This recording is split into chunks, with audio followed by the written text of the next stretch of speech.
1 মাস 7 দিনের লম্বা ছুটি শেষ করে আজকে অফিসে ফিরলাম। কিন্তু অফিসে ঢুকে দেখি কি এটা কি অফিস নাকি ফিফার কোনো স্টেডিয়াম? চারিদিকে সব দেশের পতাকা, Brazil, Argentina, France, Portugal, Spain. সব থেকে ভালো লাগার বিষয় হলো এত পতাকার মাঝে আমাদের প্রিয় ইরানের পতাকাটাও দেখতে পাচ্ছি। ওই যে ইরানের পতাকা, মাশাআল্লাহ। এখানে দেখি ইরানের সাপোর্টারও আছে। অফিসের পরিবেশটা যেন একদম বদলে গেছে।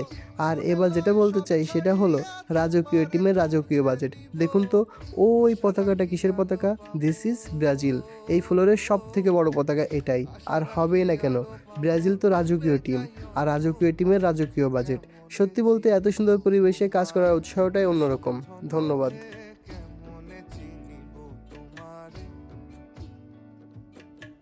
দেখা দাও না কাছে নাও না আর